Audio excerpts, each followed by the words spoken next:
기쁨입니다. 아멘. God is good all the time. 할렐루야. 오늘 귀한 하나님의 말씀은 출애굽기 19장 1절에서 15절 말씀입니다. 5월 19일 수요일입니다. 하나님 말씀 우리 한 절씩 받기를 원합니다. 새벽에 여러분을 만나는 기쁨이 정말 큽니다. 그래서 세상을 다 얻는 것 같고 너무 감사하고 고맙고요. 또 하나님께서는 제가 이렇게 기쁜데 하나님 얼마나 기쁠까 그런 생각이 듭니다. 말씀을 받습니다. 한 절씩 교독합니다. 이스라엘 자손이 애굽 땅을 떠난 지 3개월이 되던 그 날 그들이 신의 광야에 이르니라. 그들이 의를 따라 신의 광야에 이르러 그 광야에 장막을 치되 이스라엘이 거기 산 앞에 장막을 치니라. 모세가 하나님 앞에 올라가니 여호와께서 산에서 그를 불러 말씀하시되 너는 이같이 야곱의 집에 말하고 이스라엘 자손들에게 말하라. 내가 애굽 사람에게 어떻게 행하였으까 내가 어떻게 목소리나게로 너희를 얻어 내게도 인도하였음을 너희가 보았느니라. 세계가 다 내게 속하였나니 너희가 내 말을 잘 듣고 내 언약을 지키면 너희는 모든 민족 중에서 내 소유가 되겠고 너희가 내게 하여 제사장 나라가 되며 거룩한 백성이 되리라. 너는 이 말을 이스라엘 자손에게 전하시니라. 모세가 내려와서 백성의 장로들을 불러 여호와께서 자기에게 명령하신 그 모든 말씀을 그들 앞에 진술하니 백성이 대응답하여 이르되 여호와께서 명령하신 대로 우리가 다 행하리이다. 모세가 백성의 말을 여호와께 전하며 여호와께서 모세에게 이르시되 내가 빽빽한 구름 가운데서 내게 임함은 내가 너와 말하는 것을 백성들이 듣게 하며 또한 너를 영영히 믿게 하려 함이니라.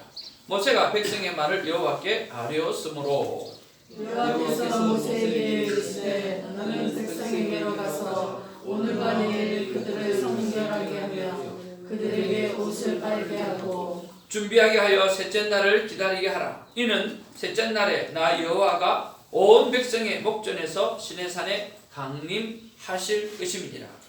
너는 백성을 위하여 주의 경계를 정하고 이르기를 너희는 산과 산에 오르거나 그 경계를 침범하지 말지니 산을 침범하는 자는 반드시 죽임을 당할 것이라. 그런 자에게는 손을 대지 말고 돌로 쳐 죽이거나 화살로 쏘아 죽여야 하리니 짐승이나 사람을 막론하고 살아남지 못하리라 하고 나팔을 길게 불거든 산 앞에 이를 것이니라 하라. 모세가 산에서 내려와 백성에게 이르러 백성을 성결하게 하니 그들이 자기 옷을 빨아라. 같이 보겠습니다. 모세가 백성에게 이르되 준비하여 셋째 날을 기다리고 너희를 가까이 하지 말라 하니라. 아멘. 오늘 하나님의 귀한 말씀을 통해서 우리가 몇 가지 한번 생각하고 또 묵상하고 돌아보아야 될 것을 한번 챙겨보기를 원합니다. 이제 우리는 하나님과 이스라엘이 시내산에서 언약을 맺는 이야기를 시작하게 되었습니다. 우리 19장부터 24장까지 그렇게 기록하고 있는데요. 사실은 이것이 구약에서 가장 중요한 내용일 수도 있고요. 그리고 성경 전체 속에서도 가장 중요한 내용일 수도 있다라고 하는 거예요. 오늘은 샤워를 하는데 이런 생각이 드는 거예요. 성경이 무슨 이야기일까? 성경이 무슨 이야기일까? 평소에 성경이 무슨 이야기일까라고 하면 여러 가지 신학적 정의가 있는데 성경은 사람 사는 이야기다 그런 생각이 들었어요. 성경은 무슨 이야기일까요? 사람 사는 이야기. 사람 사는 이야기인데 사람이 살아갈 때 있어서 가장 중요한 것은 바로 하나님을 만날 때 사람은 사람답게 살 수 있다라고 하는 이야기가 성경의 이야기죠. 그런데 사람이 사람답게 살 수 있다라고 하는 그것은 곧 바로 내가 하나님의 자녀라고 하는 하나님의 소유라고 하는 하나님의 백성이라고 하는 것을 깨닫게 되어지고 그런 믿음을 가지고 살아갈 때 사람답게 살 수 있다는 거예요. 다시 말하면 그렇게 하나님과 관계없이 살아가는 사람은 사람답게 살 수 없다라고 하는 그러한 이야기죠. 그런 면에서 사람이 사람답게 살아갈 수 있는 그 첫 번째 그 이유가 하나님과 우리와의 관계의 확립인데 그 관계의 확립이 바로 시내산 언약이라고 하는 거예요. 그래서 오늘 이 시내산 언약을 통해서 우리는 늘 느껴야 될 것이 첫 번째로 우리가 묵상해야 될 것이 무엇이냐고 하면 바로 약속을 지켜내시는 하나님이라는 거예요. 여러분 그렇지 않습니까? 이스라엘의 반석에 나온 물을 마시고 또 아말렉과 전투를 벌였던 곳이 르비딤이지 않습니까? 그 르비딤에서 시내산은 그렇게 멀지도 않아요. 이스라엘은 르비딤에서 출발해가지고 곧 시내산 앞에 도착을 하게 되어지는 거예요. 하나님이 모세를 떨기나무 불꽃에서 만나주셔서 말씀하신 것들이 있지 않습니까? 모세는 이스라엘을 이끌어내어 이 산에서 예배하게 한다라고 하는 것이 바로 하나님의 약속이었습니다. 바로 그것이 3장 11절에서 12절에 기록하고 있잖아요. 그 약속하신 그대로 오늘 10가지의 재앙을 통해서 오늘 여기까지 인도하고 오늘 르비딤의 그 원망의 사건들 여러 가지 사건들을 그런 사건들을 다 통해 가지고 오늘 드디어 여기에 서게 되어졌다라고 하는 거예요. 성경에 기록된 하나님의 약속이 우리 생각에는 이루어질 수 없는 것 같고 우리의 생각은 그것이 되겠나라고 하는 생각이 들지만 하나님의 신실하심 때문에 그것은 반드시 이루어진다라고 하는 거죠. 그런 면에서 오늘 하나님께서 약속의 하나님인 것을 믿고 신실하신 하나님을 믿고 오늘 다시 한번 온전한 예배자로 하나님 앞에 살아가는 우리가 되어지기를 주님의 이름으로 축복을 드립니다. 두 번째 우리가 묵상해 보아야 될 것은 뭐냐고 하면 우리가 5절 말씀 속에서 한번 생각해 볼 수 있지 않을까 하는 생각을 해봅니다. 5절의 말씀을 보니까 세계가 다 내게 속하였나니 너희가 내 말을 잘 듣고 내 언약을 지키면 너희는 모든 민족 중에서 내 소유가 되겠고 너희가 내게 대하여 제사장 나라가 되며 거룩한 백성이 되리라. 너는 이 말을 이스라엘 자손에게 전할지라. 그렇게 말씀하고 있어요. 자, 세계가 다 내게 속하였더니 너희가 내 말을 무엇을 하고 잘 듣고 내 언약을 오늘 지키면이라고 말씀했습니다.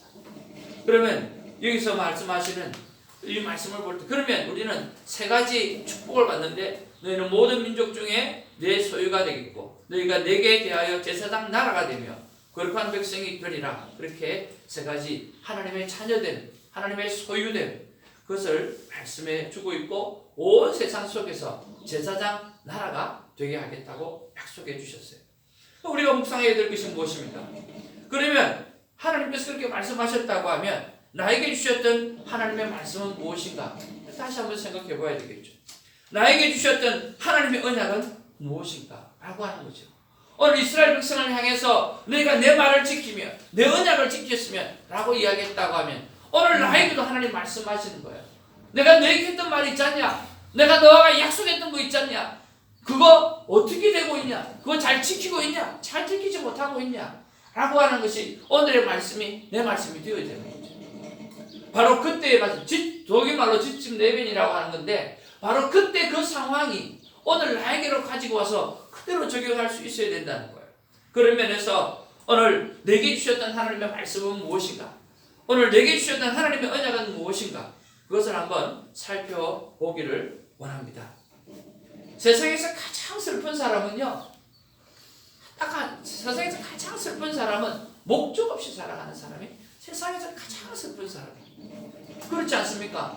목적 없이 희망 없이 내가 어디로 왔고 왜 살며 어디로 가는지를 모르고 살아간다고 하면 그 인생처럼 불쌍한 인생이 어디 있으며 동물과 다른 것이 무엇일까라고 생각하는 거죠. 그러면서 우리는 하나님의 소원을 찾아야 합니다. 빌립보서 2장 13절 14절 제가 참 좋아하는 말씀인데요. 우리 안에 하나님의 거룩한 소원을 두셨다는 거예요. 하나님의 기쁘신 소원을 두셨다라고 하는 거예요. 그 소원을 찾아가야 돼요. 그래서 하나님께서 기쁘신 그 소원을 두셨기 때문에 우리는 어떻게 살아가야 됩니까? 시집생 잘 아시죠? 원망과 시비가 없이 살아가야 돼요. 우리 큐티 나눠갔을 때 집사님이 그렇게 고백하시고 그게 가슴에 확 와닿는 우리가 하나님의 기쁘신 뜻이 무엇인지를 알았다고 한다고 하면 오늘 원망과 시비가 없이 살아갈 수밖에 없다라고 하는 거죠. 감사가 살아가야 돼요. 여러분 워너 솔맨이라고 하는 화가가 있었어요. 이 워너 솔맨이라고 하는 화가가 이제 결혼을 한 지 얼마 안 됐을 때예요. 그 신혼을 보내고 또 얼마 되지 않아서 또 아내가 유명한 가수인데 임신까지 했어요. 그런데 청청병력과 같은 소식을 듣게 되었어요. 목 임파선 결핵이 일어나가지고 3개월 선고를 받은 거죠. 3개월 선고. 근데 이거는 뭐 아내한테 이야기할 수도 없고, 특히 결혼한 지도 얼마 안 됐고 첫 아이 임신했고 그랬는데 도저히 이야기할 수가 없는 거예요. 그래서 3개월이니까 이야기 안 할 수도 없잖아요. 그래서 이야기를 했어요. 근데 이 아내가 뭐라고 이야기하느냐고 하면 이렇게 이야기하는 거예요. 아마 깊은 고민의 시간이 지나고 난 다음에 그렇게 이야기했겠죠. 여보, 3개월밖에 남지 않았다고 생각하지 말고 3개월을 하나님이 허락해 주셨다고 우리가 생각하는 것들까? 그렇게 이야기해요. 한번 따라하죠. 3개월이 남은 게 아니라 3개월이 남은 게 아니라 3개월을 허락하신 하나님. 3개월을 허락하신 하나님. 그래서 3개월을 허락해 주신 것에 대해서 정말 감사가 들기 시작하면서 그 감사의 삶을 살아내기 시작했다. 그런데 놀라운 기적이 일어났어요. 바로 치유가 깨끗하게 일어났다. 그리고 그 놀라운 간격 때문에 오늘 예수 그리스도를 얼굴을 그리기 시작했는데, 여러분 집집마다 왜 외국 사람 예수님 얼굴 정말 멋지게 생긴 그림 있잖아요. 네? 워너스 솔맨의 그림 이렇게 하면 예수님 얼굴 하면 여러분 다 나오는데 그 그림을 그가 그렸다라고 합니다. 저는 이런 생각을 합니다. 하나님께서 나에게 무엇을 말했는가? 하나님은 나를 향해서 어떤 약속을 하셨는가? 그것을 발견하게 되어지면 우리는 그 모든 일들을 감사와 감격으로 할 수 있다고 저는 생각합니다. 왜? 하나님께서 나에게 주신 소원이기 때문에, 하나님의 기쁨을 위해서 나에게 주신 은혜이기 때문에 그렇습니다. 어떤 가운데도 여러분 하나님의 소원을, 나를 향한 하나님의 소원을 찾으시고 그 소원을 믿고 받아들이고 나아가는 저와 여러분 되기를 주님의 이름으로 축복을 드립니다. 우리가 세 번째로 묵상해야 될 것은요, 우리가 9절에서 한번 찾아볼 수 있지 않겠나 생각을 해봅니다. 9절 말씀해 보니까 우리 같이 한번 읽어볼까요? 9절 말씀 시작. 여호와께서 모세에게 이르시되 내가 빽빽한 구름 가운데서 내게 임하면 내가 너와 말하는 것을 백성들이 듣게 하며 또한 너를 영영히 믿게 하려 함이니라. 모세가 백성의 말을 여호와께 알렸으므로. 그렇습니다. 오늘 여기에 보니까 내가 빽빽한 구름 가운데서 내게 임하는 것은 내가 너와 말하는 것을 백성들이 듣게 하며 또한 너를 영영히 믿게 하려 함이라. 그렇게 말씀하고 있어요. 하나님께서 우리를 향해서, 이스라엘 백성을 향해서 영원토록 믿게 하기 위해서, 오늘 예수 그리스도가 우리를 위해서 오신 것은 요한일서 말씀해 보면 우리를 살리러 오셨다라고 말씀하신 것처럼, 오늘 살아계신 하나님이 나를 백성으로 삼으셨다라고 말씀하신 것처럼, 오늘 내가 영영히 너희들을 나를 향해서 여호와 하나님이라고 하는 것을 trust, 구원해 주시는 하나님을 trust, 자녀로 삼으셨다라고 하는 그 trust, 그 믿음을 갖게 하기 위해서라고 하는 거죠. 그러면서 우리가 세 번째로 묵상하고 싶은 것은요, 하나님을 향한 나의 믿음의 순도는 과연 몇 %인가? 그런 것들 한번 생각해 보셨으면 좋겠어요. 여러분 어떠세요? 하나님을 향해서 여러분들은 얼마만큼의 믿음을 가지고 있고 몇 %의 순전한 믿음을 가지고 있습니까? 한 번은 큐티 세미나를 하면서 목사님에게 이런 이야기를 했어요. 우리 큐티 세미나 교재에 보면 그렇게 나와 있거든요. 99%의 순종은 순종이다, 순종이 아니다. 순종이 아니다. 100%의 순종만이 순종이다. 그렇게 이야기를 했어요. 여러분 99%의 순종은 순종이 아니에요. 하나님을 전적으로 믿는 것, 100%의 순종만이 진정한 순종이에요. 그래서 여러분 100%의 순종으로 살아가기를 주님의 이름으로 축복을 드립니다. 한 다리는 세상에 넣고 한 다리는 이 교회에 발을 들이고, 그렇게 생각하지 마시고 교회에 완전히 발을 들이고 오늘 하나님 앞에서 완전히 들어가서 100% 하나님의 품 안에서 여러분 살고 누리고 지내시는 저와 여러분 되기를 주님의 이름으로 축복을 드립니다. 오늘 나의 믿음의 순도는 얼마인가? 정말 나의 믿음의 순도는 100%인가 아닌가? 라고 하는 거예요. 80%, 90% 이게 아니라 100%인가 100%가 아닌가? 오늘 그 두 가지만을 위해서 기도하고 묵상하는 시간이 있기를 주님의 이름으로 축복을 드립니다. 우리는 온전히 하나님 앞에 맡길 때 하나님께서 온전히 우리를 책임져 주심을 믿습니다. 아멘. 오늘 누가 말씀하십니까? 너를 영영히 믿게 하려 함이니라. 너를 영영히 믿게 하겠다는 거예요. 100% 믿게 하겠다는 거예요. 99%의 순종이 아니라 100%의 순종을 결단해는 오늘 이 하루가 되기를 주님의 이름으로 축복을 드립니다. 네 번째로 우리가 묵상해야 될 것은요, 우리가 12절 말씀에 보면 너는 백성을 위하여 주의 경계를 정하고 이루기를 너희는 산과 산에 오르거나 그 경계를 침범하지 말지니 산을 범하는 침범하는 자는 반드시 죽임을 당할 것이라. 좀 그렇지요? 그런 자에게 손을 대지 말라. 돌로 쳐 죽이거나 화살로 쏘아 죽여야 하리니 짐승이나 사람을 막론하고 살아남지 못하리라 하고 나팔을 길게 불고는 산 앞에 이를 것이니라 하라. 왜 하나님은 그렇게 말씀하실까요? 이 거룩한 산에 하나님이 임재하실 건데 그 산에 이스라엘 백성이 올라오면 죽게 되겠다는 거예요. 그리고 1년에 한 번 대제사장이 속죄를 지르기 위해서 그 지성소로 들어가는데 거기서도 그 제대로 하지 못하면 죽어서 나오는 거예요. 왜 그럴까요? 왜 그럴까? 우리가 거룩하지 못해서. 하나님의 거룩함이요, 우리 상상을 초월하기 때문에 그렇죠. 저는 이거를 한 장로님이 이렇게 설명을 해주셔요. 그 예화가 참 좋았어요. 하나님은 용광로예요. 용광로. 여러분, 그 펄펄 끓는 용광로에 어떤 물건이 옆에 지나가기만 지나가 다 녹아버리잖아요. 그렇잖아요. 하나님의 거룩함이 그렇다는 거예요. 그래서 거룩하지 못한 우리가 그 근처에만 가도 죽음을 맞이할 수밖에 없는 거죠.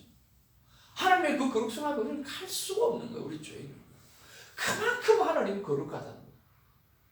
그만큼 하나님이 거룩하기 때문에 얼씬 그렇지. 너희들을 위해서 그렇게 하지 말라는 거예요. 다른 하나님 죽이려고 그러시는 게 아니라 우리를 위해서 그렇게 하지 말라고 하는 거예요. 그러면서 오늘 우리가 묵상해야 될 것은요, 나는 그 거룩하신 하나님의 자녀된 백성으로서 나는 거룩하고 성결함이 얼마인가 라고 하는 거죠. 내 삶의 거룩을 방해하는 것이 무엇인가? 내 삶의 성결을 방해하는 것이 무엇인가? 또는 내 삶을 거룩하게 하기 위해서 무엇이 필요한가? 내 삶을 성결하게 하기 위해서 무엇이 필요한가? 여러분, 그런 것들을 한번 묵상해 보시길 바랍니다. 오늘 이스라엘 백성들이 이런 묵상들이 많았다고 하면 하나님 앞에 이렇게 범죄를 저지르지 않아서 우리 또한 마찬가지입니다. 하나님이 그렇게 거룩하신데 하나님의 거룩한 백성된 자로서 나의 삶의 거룩을 방해하는 거 한번 찾아보시길 바라고요. 성결을 방해하는 거 한번 찾아보시길 바랍니다. 그리고 내 삶을 거룩하게 하기 위해서 나는 무엇이 필요한가 한번 생각해 보시고, 또 성결하게 하기 위해서 나는 무엇이 필요한가 라고 하는 생각해 보시기 바랍니다. 하나님 앞에 여쭤봐세요. 여러분만 하라 그러고 난 안 하면 안 되잖아요. 하나님, 내가 하나님 앞에 좀 더 거룩하게, 좀 더 성결하게 살기 위해서 무엇이 필요합니까? 라고 여쭤봤을 때요, 육신의 무릎을 자주 꿇는 것, 그것이 내 안에 참 많이 필요하다고 또 말씀해 주셨어요. 여러분, 육신의 무릎을 자주 한번 꿇어보십시오. 참 좋습니다. 그저 마음이 그냥 하나님 앞에 내려놓는 것 같고요, 하나님 앞에 항복하는 것 같고요, 하나님께 나를 맡기는 것 같고 하는 그런 느낌이 드는 거예요. 새벽 기도 시간에만 무릎 꿇지 말고요, 시시때때로 여러분 자주 무릎을 꿇어보라는 거예요. 하나님께서 저에게 그렇게 말씀해 주셨어요. 육신의 무릎을 자주 꿇는 것, 그리고 육신의 무릎을 꿇을 뿐만 아니라 너의 마음의 무릎을 꿇는 것. 그래서 야고보처럼 낙타 무릎으로 내가 살아가면 참 좋겠다. 그것을 너를 거룩하게 할 것이고 그것이 너를 성결하게 할 것이라고 하나님께서 그렇게 말씀해 주셨습니다. 사랑하는 성도 여러분, 오늘 이 새벽에도 성령 하나님께서 우리에게 말씀하실 거고 약속해 주실 것입니다. 그 약속의 말씀을 붙잡고 오늘 정말 감사함으로 신실하게 살아가는 우리가 되어지기를 바랍니다. 말씀을 정리합니다. 우리가 약속을 이루시는 하나님을 묵상하기를 원하고요. 나에게 주셨던 하나님의 말씀이 무엇이며 나에게 주셨던 하나님의 언약이 무엇인가 그걸 찾았다고 하면 감사의 감격으로 내가 살아가도록 결단하는 시간이 있어지기를 원하고요. 하나님을 향한 나의 믿음의 순도는 얼마인가? 나는 정말 100%인가? 100%가 아닌가? 99%도 안 된다고 하니까 100%여야 되는데 정말 100%인가 100%인가 아닌가? 100%가 아니라 하면 회개하시고 오늘부터 100%로 살아가는 결단의 시간이 있기를 원하고요. 그리고 거룩과 성결의 면에 있어서 거룩을 방해하는 것이 무엇이 있으며 성결을 방해하는 것이 무엇이 있는가? 오늘 예수 그리스도의 이름으로 물리치고 그리고 내 삶을 거룩하게 하기 위해서 무엇이 필요한가? 내 삶을 거룩하게 성결하기 위해서 무엇이 필요한가? 그런 것들을 생각해 보면서 오늘 누구보다 성결된 하나님의 소유된 백성으로 살아가는 아름다운 시간이 오늘로부터 있어지기를 주님의 이름으로 축복을 드립니다. 기도하겠습니다. 사랑과 은혜가 충만하신 아버지 하나님 고맙고 감사드립니다. 성경은 사람 사는 이야기인데 그 사람 사는 이야기 가운데 가장 중요한 말씀이라고 하는 것이 하나님께서 우리를 향해서 너는 내 소유가 될 것이며 너는 모든 세계의 제사장 나라가 되어질 것이라고 말씀해 주셔서 감사를 드립니다. 그뿐만 아니라 거룩한 백성이 되리라고 말씀해 주셔서 감사를 드립니다. 내가 하나님을 만나면 우리가 하나님을 만나면 사람이 하나님을 만나면 그 하나님께서 이렇게 우리를 말씀해 주신다고 말씀해 주셨사오니 주님 거룩한 하나님의 소유된 자로서 또 아버지 하나님이여 정말 온 세계의 제사장으로서 정말 또한 그뿐만 아니라 모든 민족 중에 정말 하나님의 소유가 되어지고 하나님 앞 제사장 나라가 되어지고 거룩한 백성이 되어져서 하나님의 기쁨이 될 수 있도록 도와주시옵소서. 그때 비로소 사람이 사람답게 살아갈 수 있는 것처럼 아버지 하나님 오늘 이후로부터 진정으로 하나님의 자녀답게 사람답게 살아갈 수 있도록 하나님 도와주시옵소서. 그래서 하나님께서 나에게 주셨던 말씀이 무엇이고 하나님께서 나에게 주셨던 의언약이 무엇인지 다시 기억내고 감사함으로 살아가게 하여 주시옵소서. 거룩하게 하시고 우리의 믿음의 순도가 100%가 되어줄 수 있도록 하나님 붙잡아 주시옵소서. 이 새벽지기를 하나님께서 강하게 붙잡아 주시옵시고 하나님께서 성령으로 인도하여 주시기를 간절히 바라옵고 우리 구주 예수님의 이름으로 간절히 기도하옵나이다. 아멘. 사도신경으로 신앙을 고백합니다. 전능하사 천지를 만드신 하나님 아버지를 믿습니다. 그 유아들 우리 주 예수 그리스도를 믿습니다. 이는 성령을 잉태하사 동령령 아래게 하시고 본디오 빌라도에게 고난을 받으사 십자가로 장사한 지 사흘 죽은 자 가운데서 다시 하늘에 오사 하신 하나님 앞에는 적겠으나